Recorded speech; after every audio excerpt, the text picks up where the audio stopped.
The Milky Way, a city of stars, of which we're the inhabitants. We've seen a gorgeous picture of the Milky Way taken from Death Valley, under the truly dark skies out in the western desert, with a fisheye lens so it appears to wrap around the sky. As viewed from a dark site, of which there are many in Arizona, it girdles the sky and of course continues in the southern hemisphere. Some of the best views of the Milky Way come from the southern hemisphere, where the galactic center passes almost directly overhead. Observations over a series of decades have mapped out our position and the size and shape of the Milky Way galaxy. The disk of stars, in which we are a part, is 100,000 light years in diameter and about 1,000 light years thick. There's a pileup of stars in the center of the galaxy called the bulge. The disk contains many young and blue stars, regions of star formation and patches of gas and dust and obscuring material, and ragged spiral arms. The spiral arms, as you might expect, trailing the direction of rotation of the galaxy. Towards the center of the galaxy from our position, there's a pileup of stars called the bulge, like two fried eggs back to back. The stars are mostly older and red or yellow in color.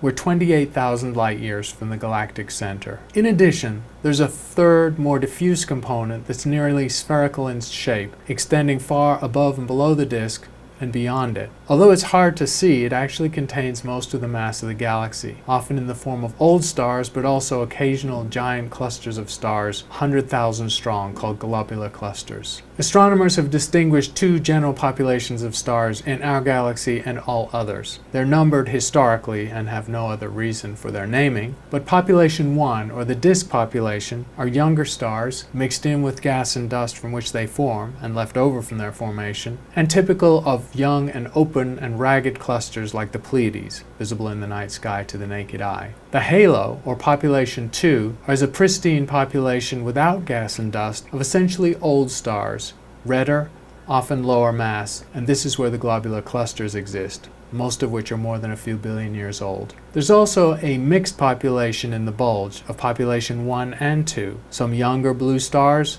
and older red stars. The space between stars, called the Interstellar Medium, is not entirely empty, but it's far better than the best vacuum on Earth. With roughly 1 atom per cubic centimeter, it's a billion times more rarefied than the air we breathe. It's made of 90% gas and 10% dust. The gas, like most cosmic compositions, is mostly hydrogen and helium, and the dust consists of tiny, submicron-sized particles, either of almost pure soot and carbon material, or silicates, the basis of rock. Although this thin gruel of material is almost invisible to the eye, viewed over long path lengths through the galaxy, it has an impact on distant light, both reddening and extinguishing that light. In fact, before interstellar dust was recognized in the 1920s and 1930s, people thought that the galaxy was far smaller than it is. In geography, it turns out we occupy a local bubble. The density of stars near the sun is relatively low because we're 2/3 the way out in the spiral disk. But in terms of gas and material,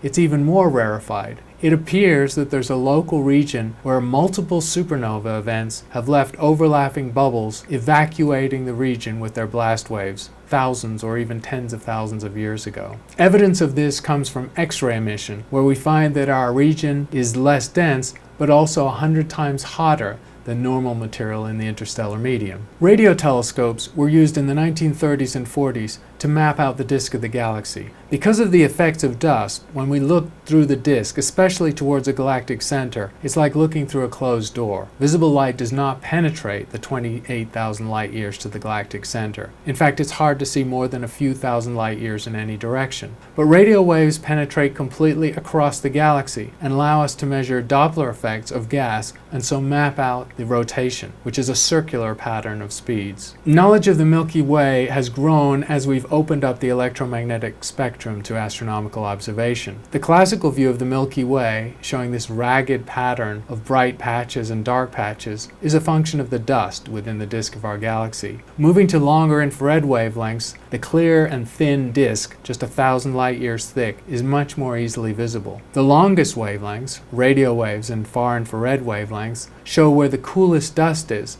and also some of the energetic phenomena associated with the late stages of supernova evolution. X-rays, by contrast, find the very hottest gas, or the most energetic phenomena, such as binary stars, where gas is accelerated to very high temperatures. Also, very young binary pairs and very massive stars are visible in X-ray emission. The full panchromatic view of the Milky Way across the electromagnetic spectrum tells us something different about the Milky Way in every wavelength regime. Our system of stars, the Milky Way, is a spiral galaxy consisting of roughly 400 billion stars. The vast majority of those are faint red and white dwarfs. It has three components: the disk, where we sit 2/3 of the way out from the center, almost 30,000 light years from the galactic center, a bulge, or a pileup of older and redder stars towards the center of the galaxy, and a much larger and more diffuse and nearly spherical halo of stars that nonetheless contains most of the mass of the galaxy. Mapping out the galaxy and learning its behavior requires observations across the electromagnetic spectrum.